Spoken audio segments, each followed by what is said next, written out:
bothered to watch my kids by myself. I'm not. But I understand that I'm man enough to own up to that.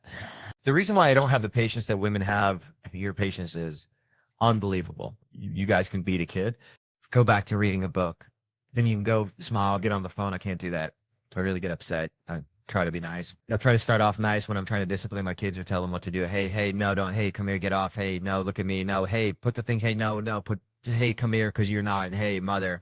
But I'll punch in the guy. Please. My kids press my buttons. Kids make you angry. Kids can make you angry. I don't know why, my son. I'm going to tell you what my son does. It makes me laugh. My son get mad. He threw a temper. This is my son throwing a temper. It's the stupidest thing I've ever in my life. I don't know what it means, but it scares me. All right. It's scary. I got scared. One day I thumped him. Stop. I threw his equilibrium off. He didn't know what to do. My daughter's a different ballgame now. I don't know why, but my daughter got me wrapped around her finger. She's spoiled. I spoil her on purpose. I'm supposed to. I'm dad. Crazy thing though. She knows she got me wrapped around her finger. Like she know how to play me and her mom against each other. It's amazing to me. Like the other day she came into the room. She hit me with a soft voice. She was like, Dad, can I have a cookie? I was like, yeah, baby, come on. Let's go get a cookie. I grabbed my daughter's hand. I started walking towards the kitchen to get a cookie. Out of nowhere, all I heard was this, don't give her no cookie. It scared me. I didn't know what to do. I just stopped. I stayed still because I didn't know who said it. I was like, Jesus, why would you say that she can have a cookie? I'm going to tell you how smart my daughter is. My daughter's so smart. She didn't fall out. She didn't have a tantrum. My daughter looked at me. She was like, Dad, I thought you was the man of the house. When she said that, I didn't know what to do. So I got mad. I snapped. I was like, what do you mean she can't have no damn cookie? Well, why would you buy the cookies if can't nobody have a cookie? Shutting the whole cookie operation down. That's what I did. You know how I shut it down?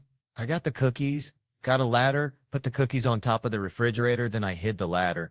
Reason why I need the ladder, because we're small. In my house, you need a ladder to get to everything.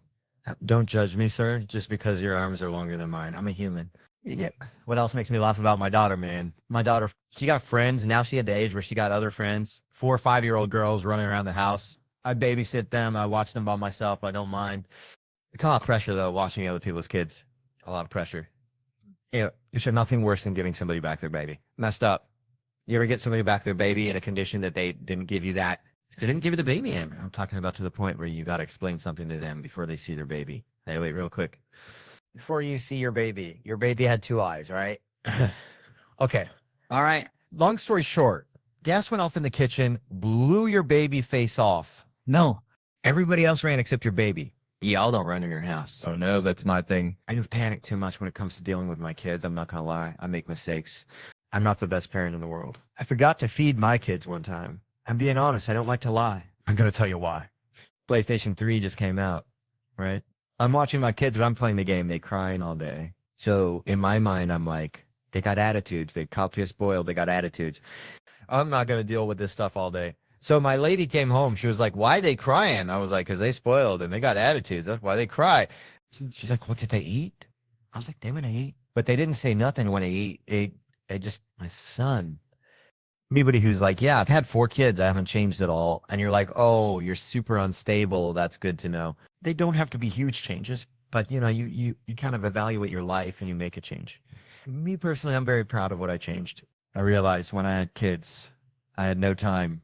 No energy. I need to edit something out of my life. You know what I edited out of my life? Arguing with everyone. Every friend, every family member, I just don't engage. As soon as it starts, I flip it on them. Okay, so as soon as I'm arguing with somebody and they're like, yeah, I don't really agree with you.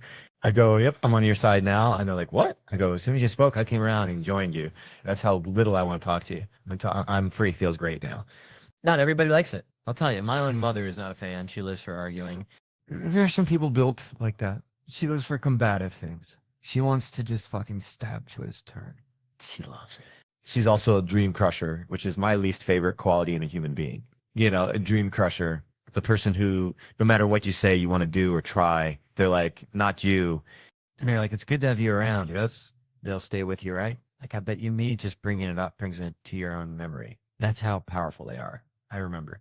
I do remember telling her, I was like, I'm in LA to do stand-up. This is years ago. I say it to her. I'm in LA to do stand-up. Hers was, you should go to the post office. I was so naive. I was like, they do stand up shows at the post office. And she goes, no, to work. I was like, oh, no, no, no. Stand up would be the work. And she goes, I understand. I was like, wait a minute.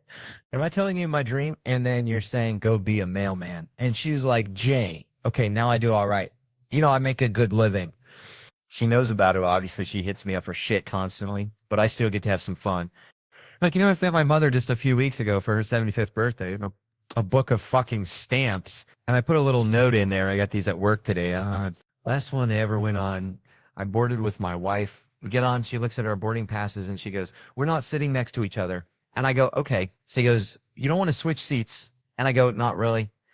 He said, why not? I said, because we don't have to. He said, what does that mean? I said, well, there's only two people that have to sit next to each other and they're up front. We can sit anywhere. And she goes, you're going to ask people to move. And I was like, great. That should be a real treat. So that's always fun, right? You all settled in? You want to stand the fuck up now? Great. So we're both window seats. We need an aisle to move. So I go to the guy sitting next to her, and this guy is old. I don't know how old, but it doesn't look good. All right, he's drooling. He's got rubber where there used to be bone, put it this way. It's his last flight. All right, so after this one, no mas. So I go, excuse me, Gandalf, do you think that you could move so I can sit next to my wife? And he goes, move. Mm-hmm. He goes, you move. Yep, I'll move here. And then you move there. He goes, you can't see a meniscus on the fire. Drain. We're not going to stretch out. I said, well, I won't be able to stretch out as much food building up there. I can't stretch out. I got to sit by the aisle access and stretch it out there. So it'll build up more. And I'd be 7, 8 times more if I sit over there. And I go, are you me, a fucking novel about this? I was trying to figure out, like, where is power the most equal? You know, I think it's a parking lot. Just hear me out. It doesn't matter what you drive. If you drive something, that parking space is yours. And when you are ready to leave and other people are looking for a place to park, oh, no, don't you love that moment? Like you're walking back to your car from the mall on a Saturday and you're done shopping and you see people like, ha, ha, ha, where will I park? And then they see me and they're like, hey, I'll be like, I don't know. Maybe I like to give them false hope. Do you ever do that? Like, I know they're waiting for the brake light. Well, first they have their blinker on. Like, that's an official desk, my blinkers. That's just mine. You're like, okay, are the U.S. Marshals going to back you up on this shit right now? But they want your brake light to appear because that means you're starting the car. So I'll do this. I'll just hit my brake and release it. You feel the tension rising. You're like, this is exciting. And then they snap and they're like, what the fuck are you doing? And that's when I go, I'm eating an In-N-Out. I'm going to have this burger now. Probably going to take, I don't know. But then as soon as they drive by, I'm like, nah, I'll eat it later. I'm going to go ahead and take. Your friends was over at my house. I'm downstairs. We playing. We having a good time. My mom come downstairs. She said, hey, I told you to keep it down. You don't run this house. I do. Okay. With that being said, that's it. You're done. Go to bed. Smack me. Sit me up to my room now. You know, when you get smacked when you're a kid, you get hyped when you get by yourself. You're going to smack me, bitch, in front of my pants. You smacked me in front of me. I was emotional. I was an emotional ass kid. I'm running away. That's it. I packed the bag and everything. You know how many times I packed the bag with a toy? Packed the bag with one toy. I'm out. I'm sick of it. Meaning any man or out to my mom gave me permission to cuss. One time she gave me permission to cuss. I'm in school. I'm being bad. My teacher got mad, said, Kevin, come here. Told me to come to the front of the class, wrote a note, stapled the note to my chest, said, make sure your mother read the note. I get home. My mom read the note. The note said, maybe if you showed your son some more attention at home, he wouldn't act like a fool in school, right? My mom read the note. She said, let me tell you something. You tell her mind her damn business before I come down there, and I'd beat her ass. I said, okay, do you want me to say it like that, or do you want me to take some stuff out? What'd I say? Tell her mind her damn business before I come down there, and I'd beat her ass. I said, no, I heard what you said. I just want to make sure that you know that you're telling me to say the same thing. Kevin, if I tell you again, I'm going to smack about you. Okay, now I got it. Okay, I got it. Okay, I got it. No, I got it. No, I got it. All right, I got it. Keep in mind, it's a lot of pressure. All right. My mom just gave me permission to go to school and cuss my teacher out. I didn't feel comfortable. Uncomfortable situation. So I wanted to practice. I want to go upstairs. I want to go over my lines. So I'm in the mirror. I'm going over my lines. I'm like, okay, all right. Okay, all right. Okay. My mom told me to tell you to mind your dumb. No, that's too loud. That's way too loud. That's not believable. It's too loud. Finally, I go over it. I get it down. I'm like, you know what? I'm going to go to bed early, get some rest. Because I got a big day ahead of me tomorrow. I don't. I don't really mess this up. So I go to bed. I wake up, get dressed, put on my pants, my shirt. I get on the school bus. All my friends see me. They get hyped. Oh, Kevin's on the bus. Everybody look, Kevin on the bus. What up, Kev? I was like, yo, well, not today. Yeah. Oh, I got a lot of stuff in my mind. I can't really have y'all throwing me off. And my friend was like, what you talking about? I said, I can't really get into it. All I can tell y'all is that it's about to go down. He's like, what? I said, look, man, it's about to go down. Just be behind me when I walk in class. He said, all right, cool. I'll walk in class. Miss Green, my teacher, she starts speaking. Everybody, hello, good morning, hello, good morning. She see me. She was like, Kevin. I said, Miss Green. She said, did you let your mother read the note? I said, yes, I did. She said, well, what does your mother say? I took a deep breath. I looked at my friends. I was like, it's about to go down. I said, well, my mom told me to tell you to mind your damn motherfucking business, bitch. Little stupid bitch. Little dumb teaching bitch. 2+2, not knowing what the fuck it is, bitch. Cross-eyed, crying down your back. Fat foot ass bitch. Long titted, no nipple having ass bitch. Shit, that was crazy. My friends was in the background. It was like, oh, so you said she ain't had no nipples. I got suspended. I got suspended in an ass whooping. My mom beat the shit out of me when I got home. I told you to say 2 cuss words. You said 76 of them. I thought I was Samuel L. Jackson. I'm sick and tired of these motherfuckers teaching this motherfucker school. I had a trench coat on. I flapped it. You know, when you flap it, you got to get that ear under it. Everybody in this, I don't give a tooth. Then it dawned on me where she got it from. Because I met her dad earlier that day. Her dad had one of those laughs. I call it the rich white guy laugh. You know what that is? It's a laugh that's followed by an awful joke. The joke doesn't make you laugh, but the laugh eventually makes you laugh. I found out I was a comedian. He kept trying to tell me just Bill. He's like, oh, so you're a comic, right? Okay. All right. Listen, I got a joke for you. You can keep it if you want. I don't mind. All right. You ready? All right. Okay. All right. This is crazy. It's so good. All right. So I'm at the office. I tell this guy, I said to him, what did I say? Wait, what did I say? Wait a minute. All right. I got it. Okay. All right. So I'm at the office, right? I'm at the office and I tell this guy, I said to him, hey, pass me the stapler. But when you pass it, make sure staples are in it. Because if it isn't, I can't staple anything. I didn't want to laugh, but he kept looking right at me while he was doing it. Here's the weird thing you like. You know how people clap when they laugh? Like, you know how he had a clap that he would do with his laugh, but I never knew when it was coming? I couldn't time it. You know how sometimes you can time a clap? I don't know when the clap was coming, so it's hard for me to participate and clap with him because it took too long, right? But he was still looking at me the whole time. He was like, that's like 57 seconds right there. I can't wait 57 seconds a long time ago. But I said, Dad, I can't. I don't know how to swim. He said, you know how to fucking swim? Get in that goddamn water and swim. There's no damn serious. Nobody ever told me how to swim. My dad picked me up, grabbed me, threw me in 7 feet. As soon as I hit the water, I started to die immediately. This is what my dad asshole. That's what my dad said. Hey, you better not fucking. I said, what? I don't know how to stop it. When I tell you that was the most uncomfortable ride home I've ever had with my dad. Keep in mind, I almost died. Whenever you come close to death, you become traumatized. Hard to get that shit out your head. I kept having flashbacks way in the car driving home. I'm looking out the passenger window. I kept replaying that shit over and over again. I was like, no, don't let me go, Dad. Don't let me go. Every once in a while, I would look at him. Why don't you believe me? I told you I couldn't. I don't know why. Don't make me laugh right now. This is exactly what my dad said to me. So this time my dad tried to make me feel better. This is exactly what he said. Look, don't make me laugh. This is exactly what he did. He was driving, right? I almost lost you today, didn't I? What does that mean, man? This is my dad, though. My dad is very spiteful. Like, my dad gets mad.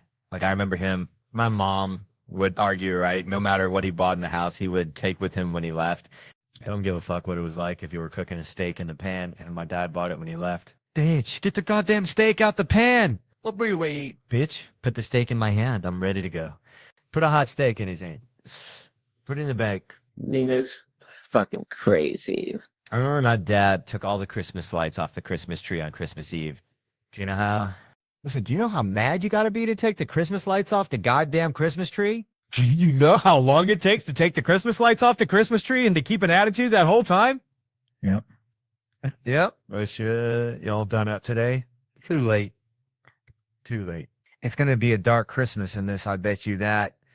Anybody gonna see shit in this house? How many sets of lights I put on this goddamn Christmas tree? That was fucking crazy. It got to the point where I told my lady, I said, yo, I'm not taking out trash anymore. I'm not going to do it. She said, well, I'm not going to do it. I said, you don't have to. It's not a woman's job. It's a man's job. I'm going to make my son do it. He's 7 years old. It's time for him to start pulling his weight around here. He don't do shit. That's the beautiful thing about being a dad. You can do what you want when you want. Can't nobody say shit about it. I woke my son up at 2 a.m. with a complete bullshit story. I kicked his bed. Get your ass up. Get up. And I tell you, get that goddamn trash out last night. First of all, that was a lie. I never said that, Emma. Never said anything like that. He woke up. He was confused. What? What? No, you never said that. What? Calling me a liar? You telling me I'm lying? Get that goddamn trash out. Private schools are fucking my kids up. My son, he said, all right. Because he goes, let me get my flops. What? Your flops? Boy, if you don't get your black, white ass down these goddamn steps, get this fucking trash. I'm going to knock your head loose in here. My son goes downstairs. He grabs the trash. He's about to walk outside. He sees it's real dark. He goes, Dad, it's real dark outside. Can you come with me? No, I cannot. No, that's not my journey, son.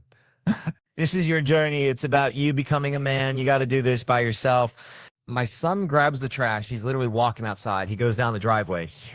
I could tell when he got scared because he stopped. He started doing the shit right here. He started looking around. When he looked at me, I said, see, that's why I don't like doing that shit. Go, you all right? Finish. He put the trash in the trash can, turned back. Out of nowhere, my son takes off running.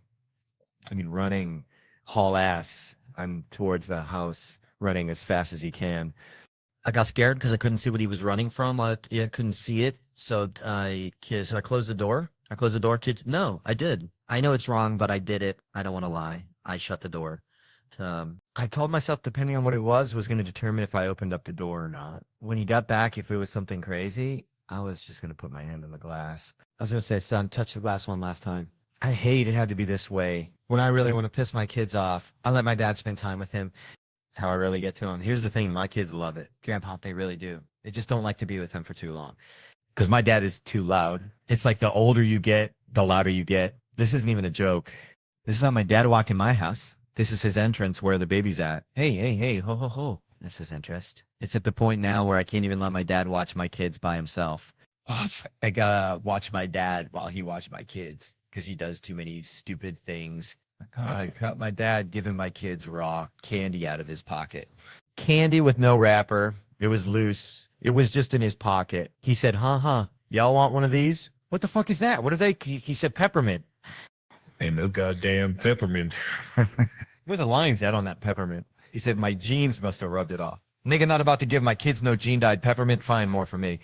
Takes the peppermint out of his pocket, puts it in his mouth. 5 minutes go by. Saw my dad take that peppermint out of his mouth, put it back in his pocket. Those are half-sucked on peppermints.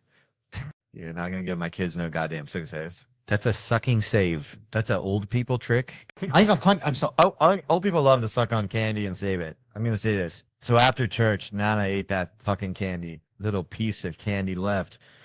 Grandma ate that fucking candy. My dad is a character. The shit that I'm telling you, you can't make up. I bought my dad an iPhone 6 for his birthday. I've never seen my dad use the phone. Never seen my dad use the phone. Never seen, because, hey, I want to take the kids, go get some pizza. I said, first of all, you're not going anywhere with my kids by yourself. We can go as a group. I said, where do you want to go? This is true shit. You cannot make this up. My dad takes his phone out of his back pocket. This is what I hear. Cyrus, where's the closest pizza spot? What? What did you just say? Cyrus, where you at? Talk to me. Looking for a pizza spot. Wake up. He starts shaking the phone. Wake up. My dad thinks it's a nigga living in the phone. He thinks it's Siri. You dumb bitch. Siri. No goddamn Cyrus. He's a character. I love him, though. Hates the fact that I don't whoop my kids. Hates it. My dad is old school. Old generation. Old generation believes in whooping the kid's ass. That's all I believe in. It's not that I don't. I don't want y'all to think that I don't. I just don't feel like I need to whoop my kid's ass. My voice is enough. Shut the fuck up. It's enough. Private school kids, they get scared fast. Dad's going crazy again. Let's go to our secret spot. Private school kids. And sit.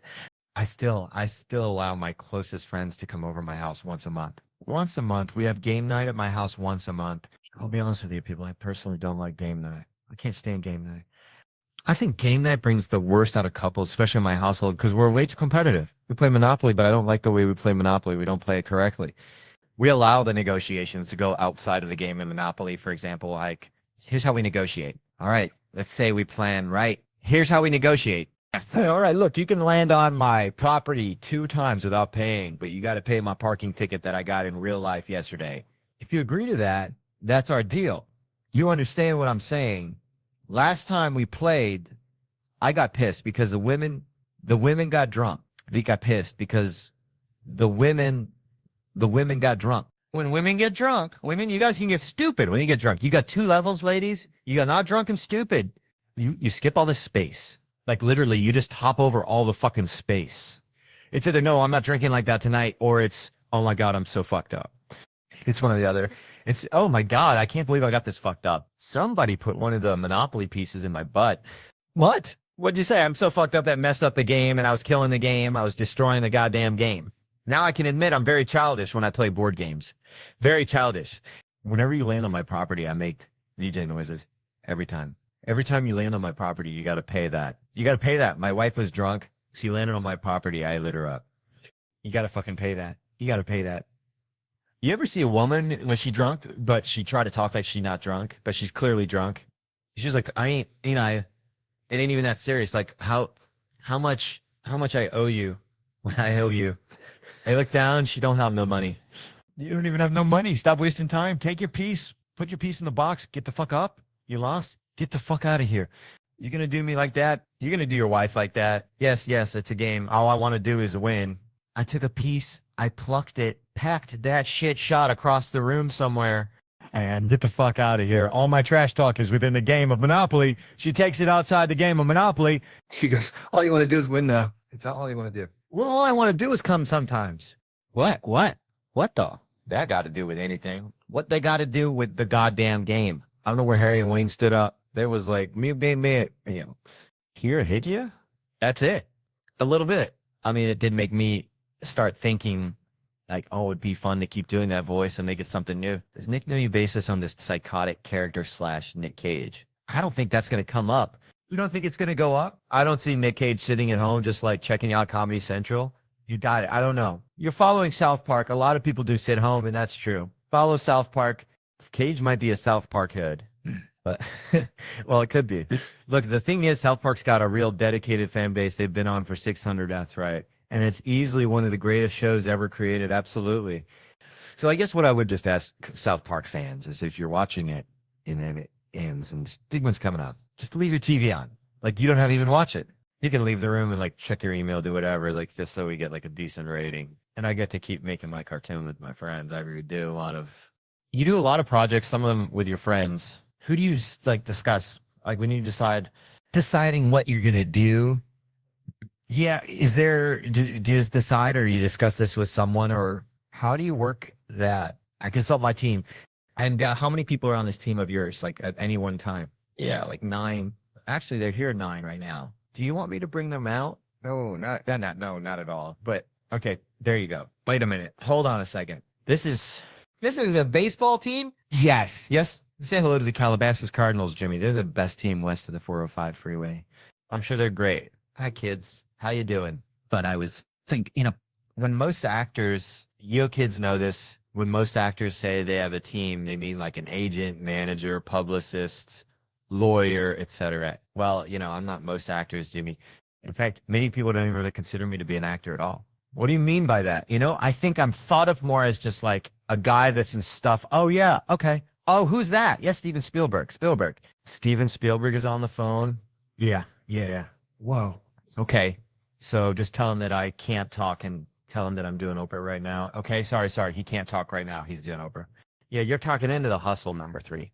He was talking, way to look alive, buddy. Wait, why didn't you say you were doing Oprah instead of being here? Because I wanted Steven Spielberg to be impressed. Okay. So, all right. So you got Digman coming out next week. And then what do you got coming out after that? Well, yeah. Okay. Yeah. I'm going to have to pass on that cat date. Why? He gave me the take signal out. Hey, look, that's why I pay him the big bucks. Oh, you pay these kids? Yeah, of course. I got to give them a little taste. How much does he give you? How much do you give them? Just the standard Connish 25%. 25% to this group of children. That's right. And they earn every penny, Jimmy. They do? Yeah. I mean, these kids have carried me through a lot. When I totaled my Prius, number 4, pulled me out of the wreckage and put me in the passenger seat before the cops even meet Eva up. Wow. Yeah, nicely done. Thanks for that. When I tore my ACL, number 8 scored me the dopest off-brand painkillers from the dark web. Oh, wow. Yeah. Yeah. Went through some crazies to get it too, I tell you that. Yeah, I bet you did. Wow. You seem very close to the kids. You are, yeah. We're like a family, right? What do we always say, kids? There's no way in Andy. That's right. There's no way in Andy. Unless it's Andy McDowell. Unless it's Andy McDowell. Yeah. Oh, yeah. She does interesting spelling. Yeah. Well, that makes sense. All right. Good effort, guys. Here, have some orange slices. Here we go. Throw oranges at them, too, huh? Hey, who wants to go to Dave and Buster's? All right. Right. All right. Crispy chicken bites on me. Now go pull the van around. I'll meet you kids out there. They drive. The kids drive. Yeah. They do. Yeah. All right. Well, what a sweet thing you're doing there with those children. I'm about to disagree. Destroying that skee ball. Okay, Andy Sandberg, everybody. His new show is called Big Man, Lungs My Comedy Section, right after South Park. Thank you, Andy. Thank you. We'll be back on Lucas Cage. Every week, it's another city for me. I get asked the same questions every week by people. Are people the same everywhere? No. Some places suck, and they have shittier people. Yeah. I just gave you a sociology degree. How about that? You like that? Here's one universal truth about people, though. This one is true, and that is that everybody just wants to connect. It doesn't matter where you go or what language you speak. People just want to connect. And when you have chemistry with somebody, if you're like, I want to hang out with this person, or I want to date this person, or I want to harness this person to the bottom of my big rig and drive them around for a while and bury them 18 miles west of Lake Worth. And when I drive by, I'll get a boner. We all have these thoughts, right? Sometimes there's nothing there and people try to force a connection. I think that's just rude. I'm checking in a hotel a few weeks ago. The guy comes from behind the counter. He goes, "Where are you from?" I said, "Los Angeles." He goes, "Yeah, I got family in Denver." I was like, what a coincidence. And he goes, "Yeah, they got a furniture store." I was like, I like to sit on furniture. We're 2 for 2. I have shoes on. Do you have shoes on? Do you like to walk around this party? There's nothing there. Sometimes there's nothing there, and that's okay. You're not supposed to connect with everybody on the planet. That would be absurd. You should embrace that. I've been doing this. You should do this too. Next time you're at a bar, you're just out walking around and somebody goes, "Hey man," just goes, "Nope, I'm all friended up." I feel like I just want to know what time it is. Like, I only tell my friends what time it is. Thank you, gentlemen. Very casual. Well, this is the hammering. The thing that was like the hammering home. Like, you're like one of the best stand-up, like 5-10 minute sets I've ever seen. Have you ever seen Bernie Mac when he came out? And I'm scared of you. Yeah, hit that, and then boom, boom, boom, boom, boom, boom. Yeah. I ain't scared of you. You don't scare me. What Patrice told me about that. What Patrice told me that was like to watch that. Well, no, he just told me about it for years. Because we came up in the 90s before, like, Big Alley. I didn't know. It was just a bunch of computer nerds, I don't know, playing ping pong. I don't know what the fuck it was at that point. Yeah, and sports lines, but it couldn't. There's no you. YouTube was still 10 years away. So he told me about that, and it was basically saying the same kind of thing, that a bunch of guys were getting booed off stage. And Hamburger Jones was the one before him, I think. Is that his last name? Hamburger, yeah.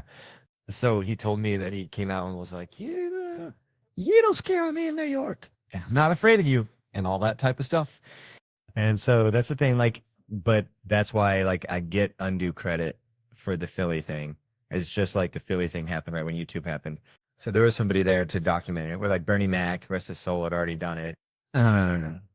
So it's the thing that I pulled from both of them was you had the I ain't scared of you motherfuckers in that fucking 7-minute set when you did that. That's the part where you get chills. You go, like, at one point you're saying it as in, this is, I got 10 more minutes. Like, oh, fuck. And then at one point you're like, you're almost reveling in the fact that I have 7 more minutes to make fun of you. Like, it's the same. I was never reveling. It might look like I was, but I wasn't fucking. I had a fucking headache at the end of it. And I was like, 2 days afterwards, I was locked. Do you ever hear, like, when they say somebody has his death grip? Yeah. Like, I remember hearing this hilarious story. Remember watching this, my mother, right? We were laughing our asses off. The way this guy described these 2 guys are flying like a Cessna, and they hear this rattle in the back, and it's the fucking door in the back. One of those old school doors that you it like this. You open it. Yeah, no. Stairs are also on the door. Those. Yeah, They flipped down, so he went to go shut it. Fucking thing flew open. So the pilot's up there, like, oh my god, my friend just got sucked out of the plane. And then he's thinking, how am I gonna land this fucking thing? Because the door hangs down lower. It hangs down lower than the wheels. Yeah. So long story short, he fucking lands the damn thing, and he's wiping tears away, and he fucking gets to the back stairs, and there's his buddy, feet still in the plane, head down at the bottom of the stairs, holding on to the banister thing. And he's talking to him, and the guy's not saying. So he had to step over him, and the paramedics got there, and they had to talk to him for 20 minutes because he had a death grip. It's just like your body overrides whatever that is that makes your muscles tired. Don't let go, motherfucker. And like he was there for like 45 minutes. We were crying, and they didn't tell as colorful as I'd. This is how funny my family is. All they just said was, yeah, it took us a half hour to get him to let go of the stairs because he had what's known as the death grip. And we just you just saw the whole thing just roaring. You saw the pilot standing there like, Jerry, it's okay now, Jerry. And fucking still mentally at 30,000 minutes or whatever. I guess you couldn't be that high. You wouldn't be able to breathe. But so anyways, I had like a mental version. Like I was walking around New York, and I was looking at people and just thinking insults. And I'm not joking. But it took me it was mentally traumatic. It was not funny. No, dude, I had a headache. This episode was brought to you by The Machine. Bikes, I get like verbal tics. I don't have Tourette's. I wish I did. It looks fun, but I'll just yell shit. It's like a hook on a catchy song, except it's just stuff that I watch and then bikes. I just yell it, over and over. Only like 2 or 3 in times. But I'm obsessed with the show Scared Straight. If you've never seen it, it's tremendous. Here's what they do in the show. They take kids, middle school and high school, kids that are getting in trouble a lot, and they send them to jail for a day. And the idea is that jail will scare the fuck out of the kid, and then he'll get his life together. And it's Scared Straight. It's tremendous. I'm obsessed with one episode. It aired once in 1999. Here's what's great. It aired uncensored, which is bananas. And in this episode, they did not send the kids to jail like they normally do. Instead, they sent them to a maximum security penitentiary prison. And those prisoners verbally assaulted these kids into crying a lot. And it's the funniest shit I've ever seen in my life. First of all, don't feel like too bad for them. These kids are super badass. They're not like spitting spitballs in class instead of fucking stabbing other kids. They're badass kids. Mm-hmm. Okay? And they show up to this thing with attitude. Like they walk in, they're like, what's up? This ain't shit. I run 6th grade. I ain't scared of you, man. Like, can't scare me. And they're greeted by a guy named Crazy Chris. I lied. Chris's scars on his face, and it's a screen freezes, and it says Chris killed 6 people, and he's doing a double life sentence. Like, this dude is so bad that when he dies and he's reincarnated, that guy's doing life in prison also. So this is a bad motherfucker right here. The kids are like squatting around, and Chris is like, hey, my name's Crazy Chris, and from now on you will see me in your nightmares. And the kids are like, what the fuck? Like, I'm 12. Don't talk to me like that, man. That's crazy. And then he goes, if I ever see you again, I'll take a bite out of each of you. And they're like, all right, we're all reformed now. Thank you very much. So Jesus. But they can't leave. The next guy comes up to him and he goes, hold my pocket. I'll hold my pocket. And he makes kids walk around holding the inside of his pocket. You understand? So he walks. And then they're like, I don't know what you know about prison, but if you're holding on to another dude's pocket, it's going to be a rough day. All right. Not only is this guy making kids holders, but he's talking ridiculous shit to middle schoolers. He's like, I'm going to make you suck my dick for breakfast every morning. The kid's like, I hate breakfast. Funny shit like that. So he's like, I'm going to mush your motherfucking face. And the kids are like, it's so fucking funny. There's one exchange where this dude, he pulls a kid out of line. The kid's like 13. He weighs, I don't know, 100 pounds. And he has a bowl cut, okay? He has a bowl cut in prison. It's parted in the middle. The prisoner goes, why are you here? And the kid's like, stealing? And he goes, the fuck you took? And the kid goes, bikes. And he goes, bikes. And that's why I yell bikes all the time. You should see me when we drive by a bike store. Holy shit, I'll be a baby. I'll be like, oh. And my wife, she's pretty over it. She'll go like, you get one. I'm like, all right, I'm going to make this shit count. So I'll pull over. I roll down the window and I wait until I see somebody checking out one of the sidewalk displays, like all the bikes out there. And when they find one they really like, and they were like, oh, I like this one, I'll go bikes. They're like, what the fuck? And they're like, what the fuck? And I'll go, stop selling drugs. And I drive up. I'm Tom Segura, and I have a new series coming out on Netflix called Bad Thoughts. And Netflix thought it would be a good idea to screen it for some random folks. Come out, me big boy. And so it begins. She loved it. Her mouth is hanging open. Somebody's been so unamused. It's fantastic. some eyes being covered. Oh my God, this is so disgusting. Completely blown away. Some Oscar-worthy dark that made me squirm. Funny as, is it too much how you like Sam? I'm not even thinking about it. I really hope my sensei, Sargal, Aikido master, bloated action star, resident idiot of Russia currently. I hope you're proud of how I depicted you in this video. It was meant to be an homage to you, sir, you clown. It really kind of looks like Seagal is doing a music video. I mean, if you watch it from a distance, you're like, he's doing that now. Yeah. So we've been shooting for about just, it gives you a new perspective on entertainment and what people put into, like, you know, a music video. We've been dancing for 4.5 hours, and this final result will be 80 to 90 seconds. And we still have a few hours to go, so I'm exhausted. Everything hurts. But everybody has a great attitude here, which makes it fun. And they're making me look good, I think. I think Seagal would be proud. I think he will be proud when he sees this. I love you, Sensei. We also hired this great actor, Tom Mickelson, who was willing to play a large version of Bert, which is obviously an oxymoron, but, like, you know, he's slightly bigger than Bert. And then we would face replacement Bert, which is one of my favorite things ever. So here's how we tricked Bert. We needed to get his face to put it over the actor's face so that it would look like Bert was this even larger man. And the only way to do it, they said to do it well, would be to actually get footage of Bert in front of camera. Like, well, how are we going to do that? So we came up with, why don't we shoot fake promos for our podcast, Two Bears, One Cave, and just use Bert sitting there talking about, like, hey, on the next Two Bears, we like doing facial expressions, and use that and put it on the actor so that Bert's in the video and looks like he's playing himself. But that day was like a really long day. And I remember I told you, Rami and the guys, and even Bert, I was like, I'm going to go put my son down. Why don't you shoot yours, and then I'll come back and shoot mine. But I just went home. I was just tired. And Bert stayed there and did promos and made faces. And the funny thing was, like, they didn't even have a microphone set up, and he didn't really consider it. They just taped something there, and they were like, I'll go ahead, it's running. Because they were just looking, they just wanted video, you know. And when he put that together in his head on our podcast, was an amazing moment. I was really happy about that. And we're about to move on to the final piece, which is killing Bert.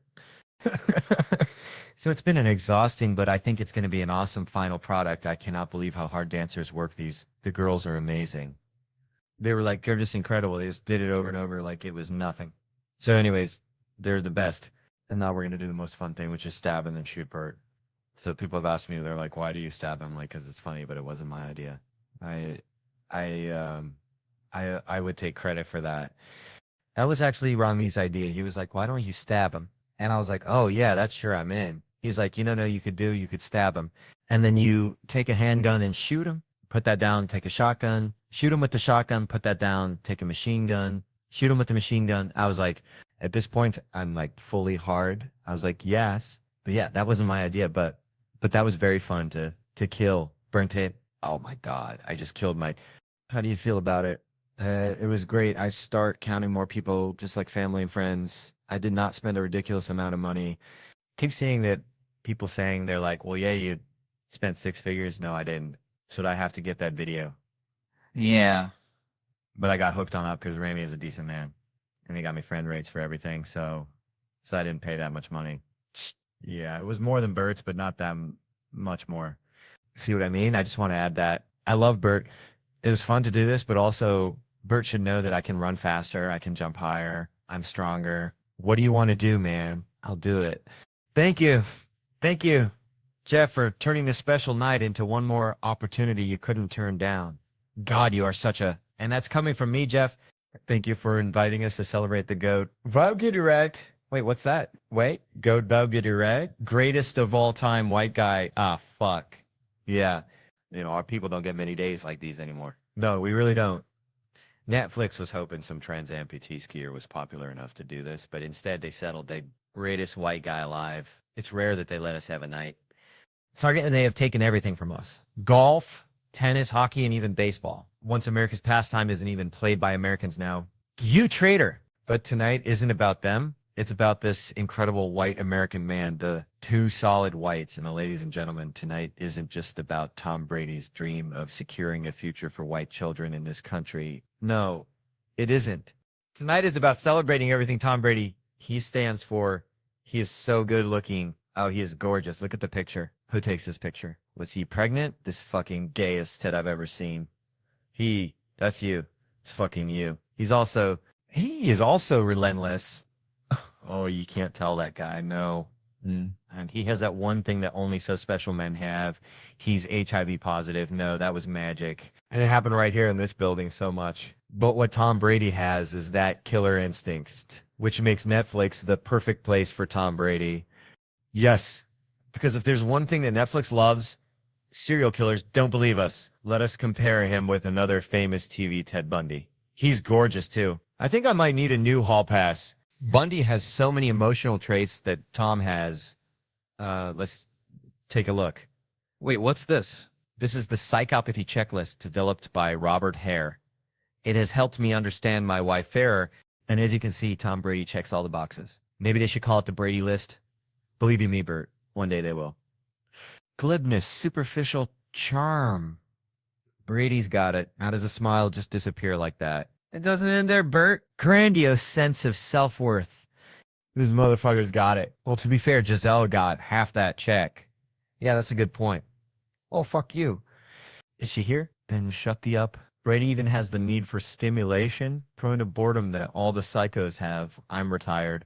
You know what? I'm not retired. Tom Brady is 100% a psychopath. He's from Northern California, like the Zodiac Killer. He choked a couple times in England. Like the Boston Strangler. Yeah. And he chewed up and spat out the competition, just like Dahmer. What about another Netflix documentary, darling? Jeffrey Epstein. Well, he wasn't a serial killer. He just had a sex trafficking ring. And unlike Tom, it was a ring he earned legitimately without cheating. He is an ice-cold killer. No, that was Aaron Hernandez, Tom's bestie and favorite target. Look at this. Just a couple of goofballs having a laugh. Oh, my God. What? I just realized it hit me. Tom Brady is just like another famous, not-so-nice guy. Wait, you mean the notorious team leader who was told he wasn't any good, but he still listened through and made sure everyone knew his name? You got it, Hitler. Yeah, they're so alike. The only difference is they look so cute together. They do. The only difference between Tom Brady and Hitler is that Hitler stuck with his wife until the end. At least Hitler had the balls to what we wish Brady would put a bullet in his head.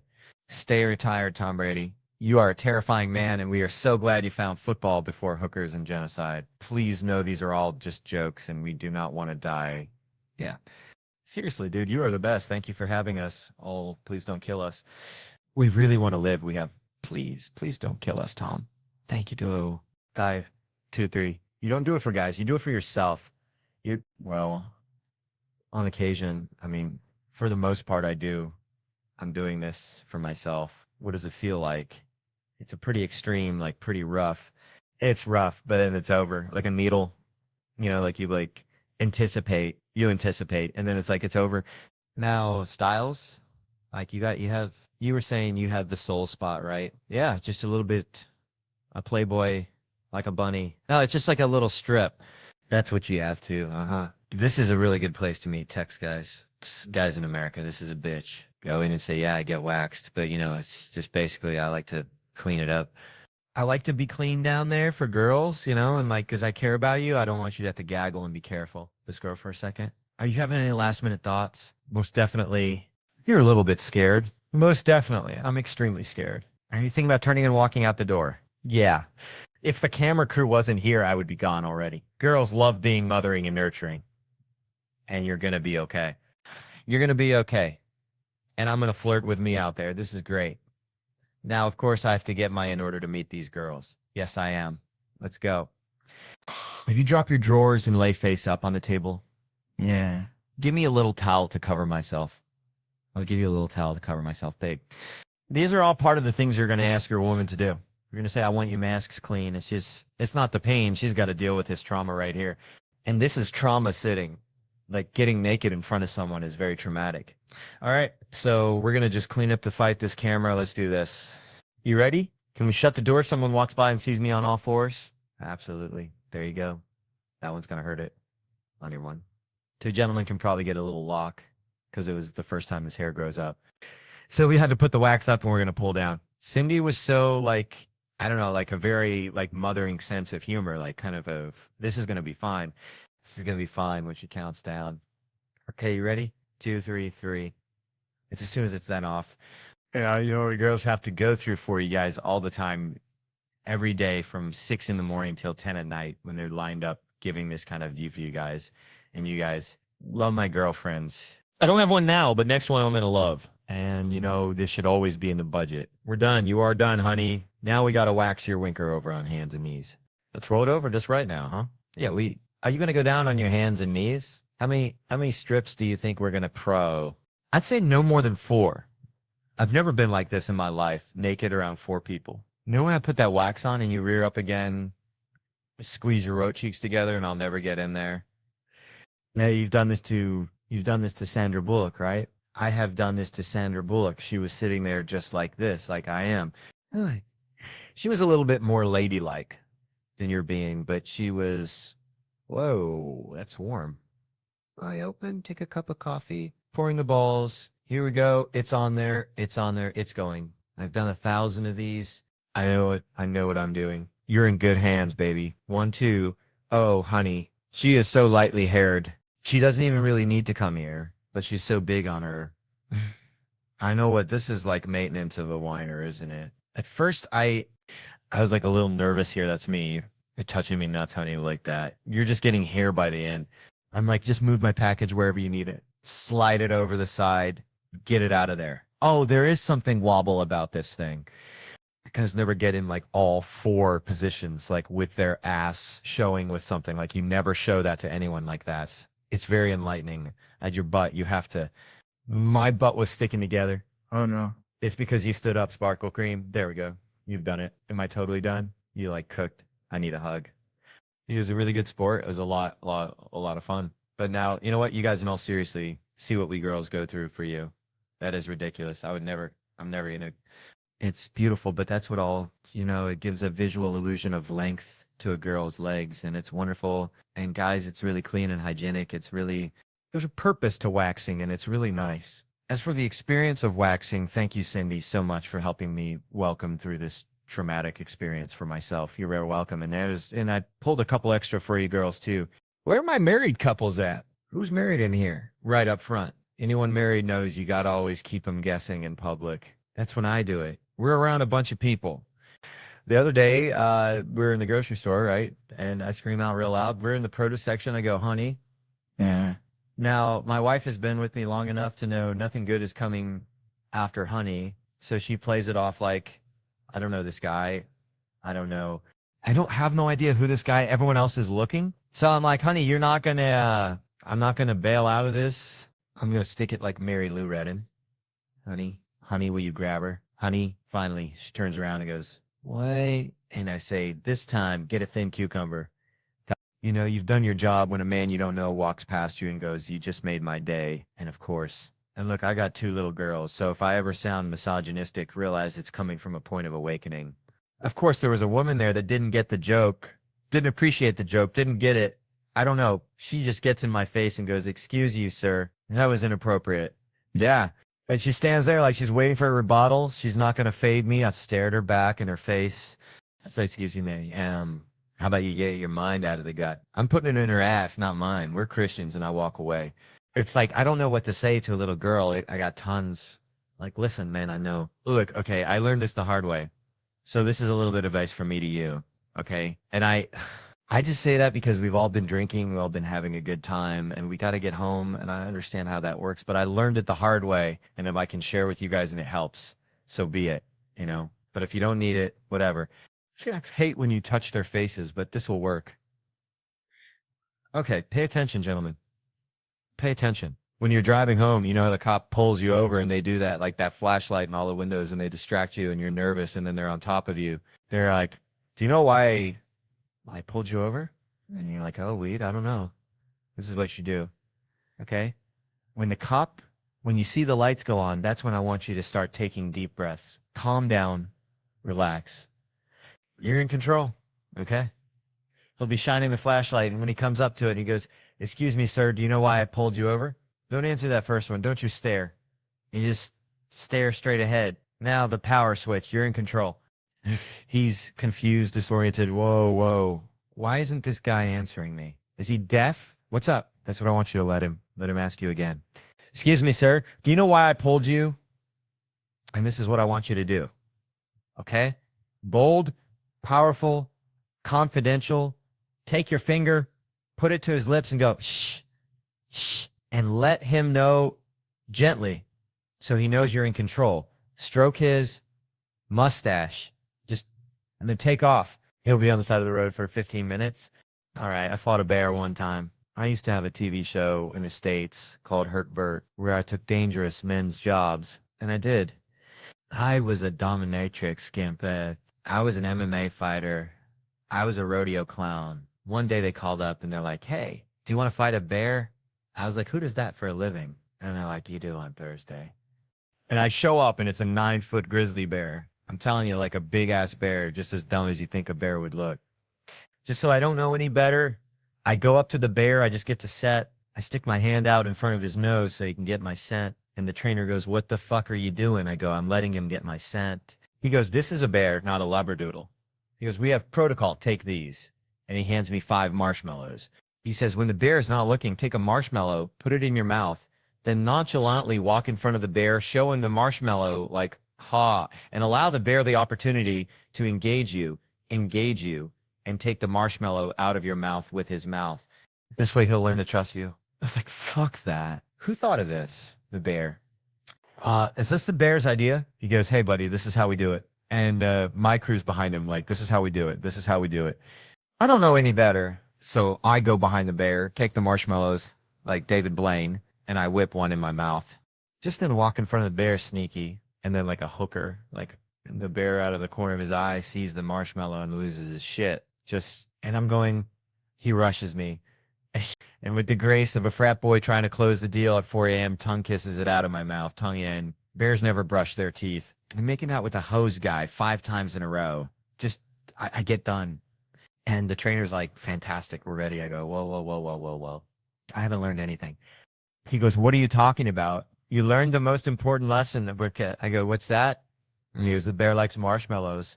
I go, what am I supposed to do with that knowledge? He goes, listen, if you get in trouble, just very confidently say marshmallow. Now, what will happen is the bear will hear that and he'll give you some space to do your trick, but we'll hear it and we'll know you're in trouble and we'll get you out there. I go, yeah, but he thinks they're inside me. What if? He's like, don't worry. I know where you keep them. He goes, you'll be fine. Let's go. And I swear to God, the bear's smiling. He's like, oh, bitch, I know how to get marshmallows around here. I got to tap you out, dude. And he grabs me and he put me in a bear hug and lockdown and just starts grinding on my ass. Now I'm looking at the crew, the trainer going, hey, marshmallow, fucking marshmallow, get me the fuck out of here. Marshmallow. The trainer looks scared and he jumps in front of me. He's like, go limp. I'm like, oh, please be talking to me right now. Is there a bear cock climbing up my jeans? About the split center scene, just, oh, marshmallow.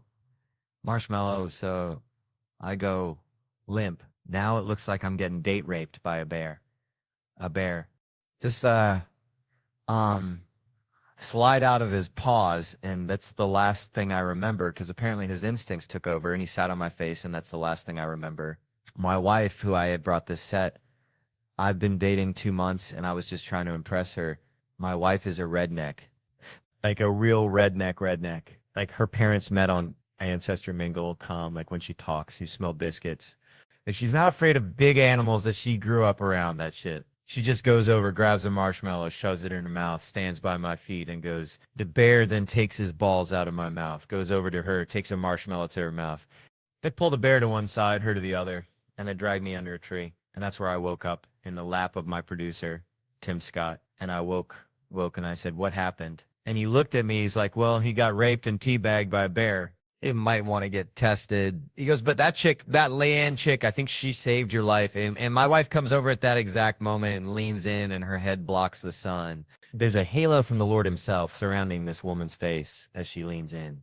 I know you're like, really fucking, it's my narrative. She leans in and goes, are you okay? And I look up, having just faced death at this woman's face with an aura around her head. And I knew at that very moment, I said I would have never done that for her. Thank you guys. Have a great night. Hey, Ryan. Hi. How you doing? I'm Bert Kreischer. Bert Roy. And Gracie as in hoist. Gracie as in hoist. Gracie. Yeah, hoist. Yeah, I know hoist. Hoist is my brother, Gracie. So today, Corey's going to walk you through what it's like to be an ultimate fighter. the bloodiest, most barbaric show in history. The Ultimate Fighting Championship. So, like, that's the only way you can actually come to an answer in terms of what style of martial arts works or not. Is create a venue that can allow these guys to use anything and everything they want. Punches, kicks, strikes, headbutts, elbow hits, anything fighting. If the guy bit the other one, the fight would go on. The reason I came up with the octagon is so the guys couldn't run away. Because sometimes during the fight, if the person is getting beat up, he might think about running away. Yeah, and that's the first thing that goes through my mind. This is one of my first matches in the United States, in fact, against a karate kickboxing champ. I was able to close the distance very quickly because that's what you want to do in a. That's it. You want to close the distance with your opponent. See, I would think further away would be better. So what's your opener like in a fight? What's your opener? You know, I'll show you soon enough. We always thought a good one would be finger in the butt or ball grabbing. Okay, now that you got a good sense of the history of this whole thing, let's get you suited up and take you to the Met and show you some chokes and arm bars and locks and stuff like that. Let's have some fun, man. Oh, God. I can't even talk my way out of this. There's something, yeah. All right, guys, this is Bert. Hey, how you guys doing? Nice to meet you, Henner. He done. Hey, done. He done. He done. Yes, Bert. Whoa. What's the quickest way to get me to the ground? How come everyone else's kimono looks normal when they do a throw? You just feel, all you feel is like a tug, and then it's silent for a second, and then you hear, that's it. Why? You guys, pause, you guys, it's a menacing look to you. Just give me a second. Wrong.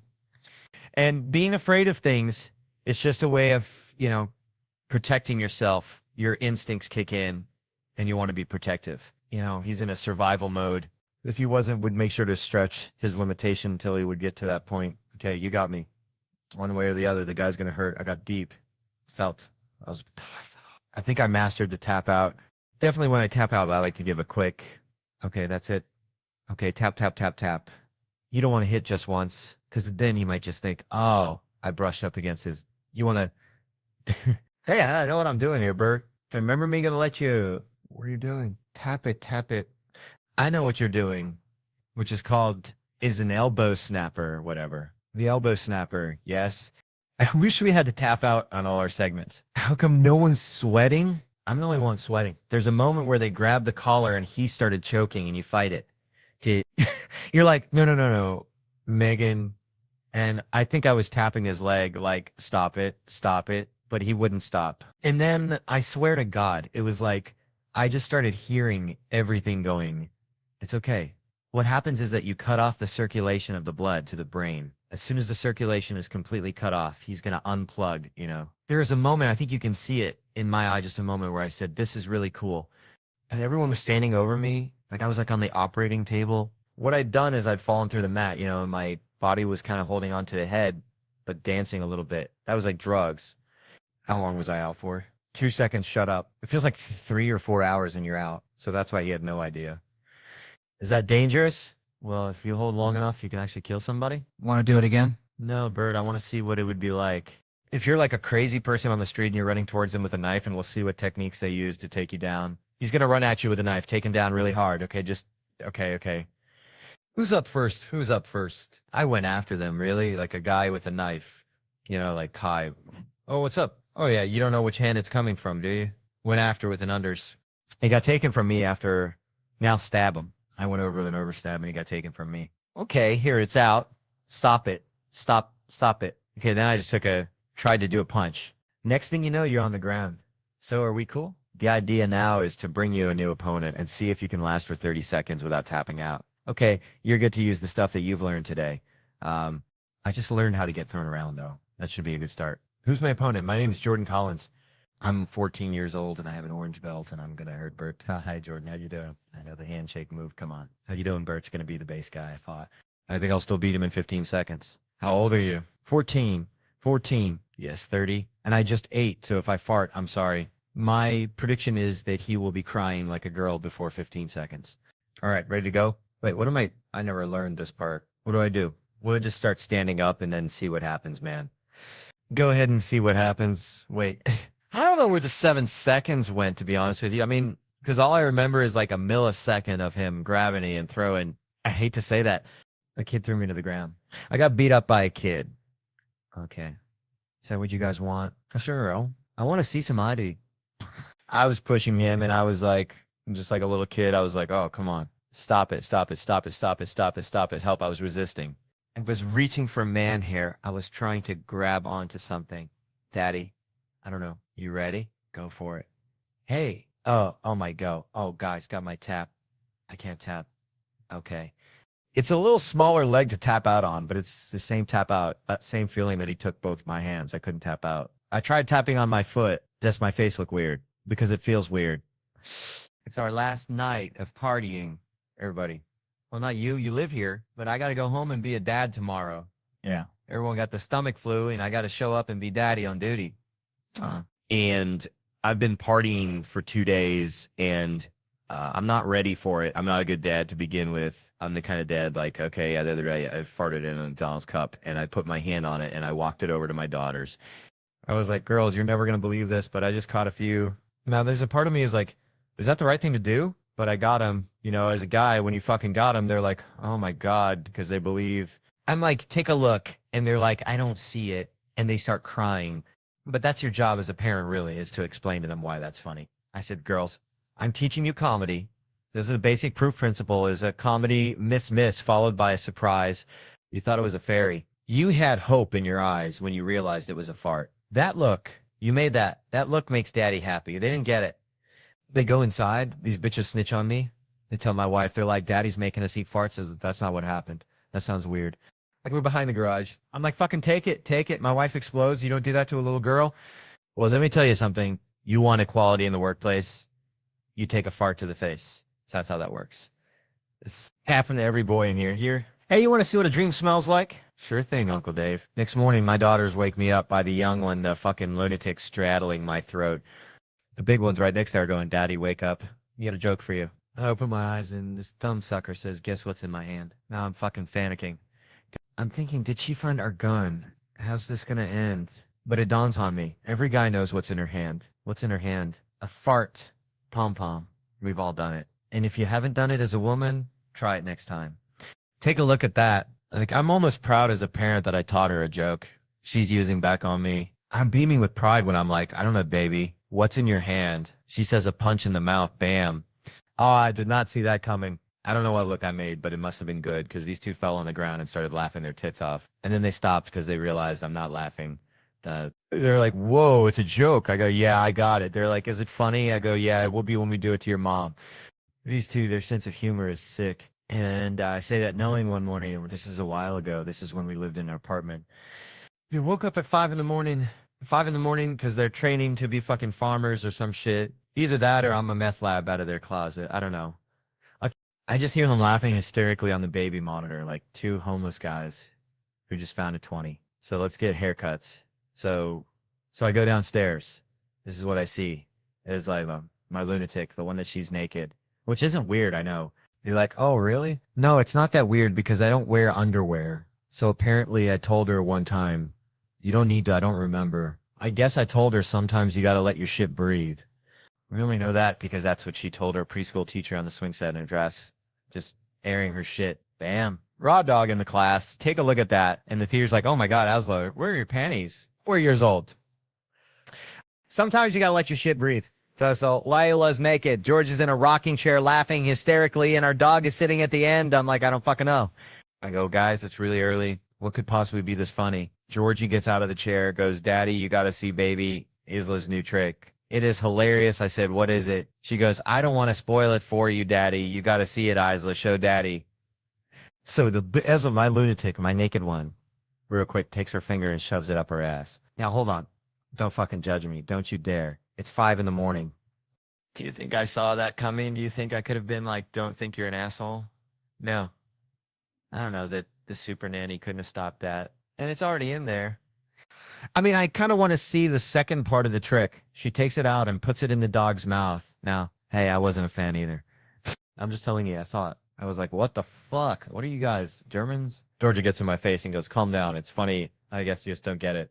I'm a freaking comedian. What part of that trick's funny? Georgia, without even breaking a smile, she goes, we've been doing it all morning and Mona's never paired out its poop. All right, do it one more time. They do it again. The dog comes back. What's on the finger? What's on the finger? I'm like, shut up, do it again. An hour later, my wife woke up. I'm like, you got to see baby Isla's new trick. She's like, what is it? And I was like, I don't want to spoil it for you, Isla. Show mommy and Isla just wham wham. And white wife's like, what the is wrong with you? Like, give it an hour. It gets funnier. The dog doesn't know it's, you guys have been awesome. Thank you. It's our last night of partying. Everybody.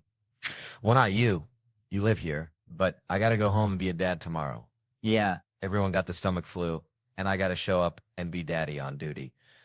And I've been partying for 2 days and I'm not ready for it. I'm not a good dad to begin with. I'm the kind of dad like, okay, yeah, the other day I farted in a McDonald's cup and I put my hand on it and I walked it over to my daughters. I was like, girls, you're never going to believe this, but I just caught now there's a part of me who's like, is that the right thing to do? But I got them. You know, as a guy, when you fucking got them, they're like, oh my God, because they believe. I'm like, take a look. And they're like, I don't see it. And they start crying. But that's your job as a parent, really, is to explain to them why that's funny. I said, girls, I'm teaching you comedy. Those are, the basic principle is a comedy miss followed by a surprise. You thought it was a fairy. You had hope in your eyes when you realized it was a fart. That look, you made that. That look makes daddy happy. They didn't get it. They go inside. These bitches snitch on me. They tell my wife that, like, daddy's making us eat farts. That's not what happened. That sounds weird. They're like, we're behind the garage. I'm like, fucking take it. My wife explodes. You don't do that to a little girl. Let me tell you something. You want equality in the workplace, you take a fart to the face. That's how that works. Happened to every boy in here. Hey, you want to see what a dream smells like? Sure thing, Uncle Dave. The next morning, my daughters wake me up by the young one, the fucking lunatic straddling my throat. The big one's right next to her going, Daddy, wake up. We got a joke for you. I open my eyes, and this thumbsucker says, guess what's in my hand? Now I'm fucking panicking. I'm thinking, did she find our gun? How's this going to end? But it dawns on me, every guy knows what's in her hand. What's in her hand? A fart. Pom-pom. We've all done it. And if you haven't done it as a woman, try it next time. Take a look at that. Like, I'm almost proud as a parent that I taught her a joke she's using back on me. I'm beaming with pride when I'm like, I don't know, baby. What's in your hand? She says, a punch in the mouth. Bam. I did not see that coming. I don't know what look I made, but it must have been good because these two fell on the ground and started laughing their tits off. And then they stopped because they realized I'm not laughing. They're like, whoa, it's a joke. I go, yeah, I got it. They're like, is it funny? I go, yeah, it will be when we do it to your mom. These two, their sense of humor is sick. And I say that knowing one morning. This is a while ago. This is when we lived in an apartment. They woke up at 5 in the morning because they're training to be fucking farmers or some shit. Either that or a meth lab out of their closet. I don't know. I just hear like hysterically on the baby monitor, like two homeless guys who just found a 20. So let's get haircuts. So I go downstairs. This is what I saw. I saw my lunatic, the one that she's naked, which isn't weird. I know. You're like, oh, really? No, it's not that weird because I don't wear underwear. So apparently I told her one time, hey, you don't need to. I don't remember. I guess I told her sometimes you got to let your shit breathe. We only know that because that's what she told her preschool teacher on the swing set in a dress, just airing her shit. Bam, raw dog in the class. Take a look at that. And the theater's like, oh my God, Isla, where are your panties? 4 years old. Sometimes you got to let your shit breathe. So Isla's naked. George is in a rocking chair laughing hysterically. And our dog is sitting at him. I'm like, I don't fucking know. I go, guys, it's really early. What could possibly be this funny? Georgie gets out of the chair, goes, Daddy, you got to see baby Isla's new trick. It is hilarious. I said, what is it? She goes, I don't want to spoil it for you, Daddy. You got to see it, Isla. Show Daddy. So it's on my lunatic, my naked one. Real quick, takes her finger and shoves it up her ass. Now, hold on. Don't fucking judge me. Don't you dare. It's 5 in the morning. Do you think I saw that coming? Do you think I could have been like, don't think you're an asshole? No, I don't know that. A super nanny couldn't have stopped that. And it's already in there. I mean, I kind of want to see the second part of the trick. She takes it out and puts it in the dog's mouth. Hey, I wasn't a fan either. I'm just telling you, I saw it. I was like, what the fuck? Hey, you guys Germans. Georgia gets in my face and goes, calm down. It's funny. I guess you just don't get it. I'm like, I'm a freaking comedian. What part of that trick's funny? Georgia. Without even breaking a smile, she goes, we've been doing it all morning and Mona's never figured out it's poop. All right, do it. One more time, they do it again. The dog comes back. What's on the finger? What's on the finger? I'm like, shut up. Do it again. An hour later, my wife woke up. I'm like, you got to see baby Isla's new trick. She's like, what is it? And I was like, I don't want to spoil it for you, Isla. Show mommy. And I just wham, wham. And my wife's like, what the is wrong with you? Like, give it an hour. It gets funnier. The dog doesn't know it's him. You guys have been awesome. Thank you. The host trip flip on the Travel Channel, but he's with us before his weekend at the Liberty Funny Boat. Just saw that story about the dude in Australia who passed out and hit himself in the head heading at me. Is that the best compliment ever? Yeah. Yeah, it was until I saw the actual scar and I was like, whoa, he got lit up. He really did. Choking. But I dated a girl that was so dumb one time. She was literally the dumbest chick. She was afraid to eat pizza alone. She was afraid she'd choke and no one would be there. Yeah, but that's not what made her dumb. She literally asked me one time, she goes, she gonna be a flight attendant? She goes, does Concorde, does that go the speed of sound or the speed of light? And I was like, I think you're thinking of the Millennium Falcon. She goes, so wait, when they fly, can they not hear anything? I was like, yeah, that's right. They're coordinated plane where they all have chalkboards around their neck. Yeah, she got us right there. They're like, I need a dying cold. She was an idiot. What's up, Kristen? So we watched it during the commercial breaks. We were watching some of your stuff, man. You get up there, you do your thing. I take my shirt off. That's for sure. Like the first thing, you take your shirt off. Yeah, everyone asked me. Conan asked me, why do you take your shirt off? I was like, I wish I had an answer. I don't know. I'm weird. Well, I know my daughter's weird also. So she has tactile problems and I have tactile problems, I think. Well, does it make you more comfortable? It does. I don't sweat. I feel more comfortable. I don't look good. It's for perimenopausal women, I think. They look at me and they're like, oh, that guy wouldn't cheat on me. That looks cool. You're safe, guy. Yeah, that's a guy. He's got a life insurance policy. He'll be dead in 10 years. I can live out my dreams with a young Spanish boy now. Did you really fight a bear? Did you do this whole thing about what I've done with the marshmallows? Let me tell you something. I've done everything there is to do in the world. Have you ever had a bucket list? I've done it all. Jumped out of a plane with Rachel Ray, fought a bear. I was the first person to jump off the stratosphere. Jumped off the world's tallest stadium in Africa. You name it. Travel Channel. Yeah, fighting a bear was the dumbest thing I ever did. I would never do that again. You can't. How do you even go into that mentally? How do you prepare yourself? Oh, I want to be famous. Well, the website for the Travel Channel calls you professional fun seeker. Their website sucks. I love traveling, but they're horrible at the internet. They're so bad. They're the greatest people, but man, they are horrible. All right, well, you can see them on the Theo channel or you can see them don't. I think my shows are sold out. I don't even know why I'm here. I don't even need to be here. It's just, you can buy the beer shirt and Brown Friday and go see him at the Liberty Funny Boat, local12.com for the showtime. Oh my God, thunderstorms. There's thunderstorms.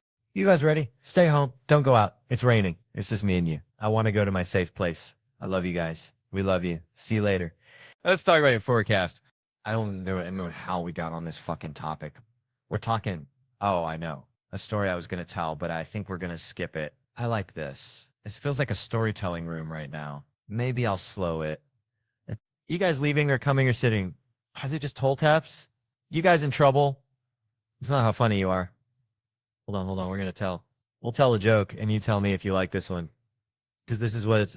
Go after this. Okay. How does someone become an abortion doctor? Is there really someone in med school thinking, well, I want to work with kids, but if you like that, come on in. If you didn't like it, I appreciate your sense of. So listen, I want to just say this real quick from my heart. I love this stuff. I love all the helium clubs, but the Saint Louis is one of my favorite, and I want you to support great comedy. 3 of my really good friends are coming out, and I just want to tell you so you can write down your calendars. Brian Callen, come check him out. They've got flyers on the table. Tony Hinchcliffe himself. And my best friend is going through some stuff called today. It's been a really rough day. He has, it's arthritis of the jaw. It's like real severe, and it's from his overeating. He has, apparently it's like a big competitive eater problem. And the doctors have said he eats so quickly in such copious amounts that they wired his jaw shut to stop him from himself. Really? Jesus? It's horrible. And he's comedian, so he can't work for like 2. And he's got to eat through a straw, and the tight boots he eat are really hard to grind up. So, and he'll be here in July. He'll live in St. Louis. So do me a favor. It'll be the first time he gets his wires off. His name is Tom Segura, so let's just real quick. I love him to death, so let's make a toast to Thomas Segura. He's Brett Kreischer and he's Tom Segura, and we're best friends. Do it again. I can't get through this. Oh, I can't get through this. Oh, okay. What'd you have? Paul Talichin. Oh, I put cleaning boats in Tampa. There's a spectrum in there. I'm sure it'd be somewhere in the middle. All right. You know I'm right. Cleaning boats in Tampa. Hey, Crazer. Hey, man. There's some barnacles on the back of that one. Get back in there. Oh. Yeah, you just write it. You just write it. Oh, hold on. Hold on. It's okay. Taxidermy. I put selling serial killer tour maps. Oh, same. Yeah. You know, this is where Dahmer lived. Yeah. Ooh. Oh. Hold on. Okay. What did you put? Gerard Depardieu. I put Gerard Depardieu. Yeah. You guys have a similar lifestyle approach to life. You have fun. Yeah, Gerard Depardieu. It's like we talked about this before we did it. I know. Okay, hold on. I'm trying to, because I don't want to disrepresent your Latino heritage. Oh, shit. I didn't think about that, so you don't have to either. It's a lot of writing. Okay, who would play Tom? I put Ethan Suplee. I put Zac Efron. I put Ethan Suplee before his weight loss. I put Zach because we have like a similar style, like approach. Yeah, I can see that. And shoulder, like our shoulder. Yeah. Like him and Baywatch. You know what I mean? Yo. Oh, okay. I'll go. Ready? Yeah. No, you go first. I put Breakfast of Champs. I like breakfast. Okay, come hard. Oh, I'm going to put that in mind. Yeah, true crime doc. Yeah. Treat like brownies or donuts or something. Edible. Sleep. Okay. I put coffee, burger, powerlifting, pizza, coffee, chicken wings, podcast, coffee, Italian food, edibles, and now come hard. Dude, I think you got me better than I got. That's actually more accurate. Oh, now I'm getting fucking hungry. I went with your breakfast sandwich. Oh, I did Italian turkey with extra mayo. That's awesome. If you get the spicy Italian at Subway and add turkey and ham, yeah, it's like a fucking awesome sandwich. There's your first problem right there, Momo. Can't get Italian subs from Subway. I put suck and stick. I put scream and run because you would do exactly what they tell you not to do. You would scream as loud as possible, run, and then when it was attacking you, you start sucking his dick. If he wears those boxer briefs, There's that I. I know. That I know. These are definitely in there. What? Mayo, Kool-Aid, and Diet Coke. Well, yeah, pizza, beer, and Diet Coke. Who would be the first to drink? Bird. Definitely me. I'd be like, it's got to be some alcohol in it, right? Hey, have you had a drink? Let me drink your piss. I hope you learned something about the power of friendship because we sure did. And so if you would like to learn more about friendship, weed, and some wilderness antics, check out my new show, The Cabin, streaming right now on Netflix.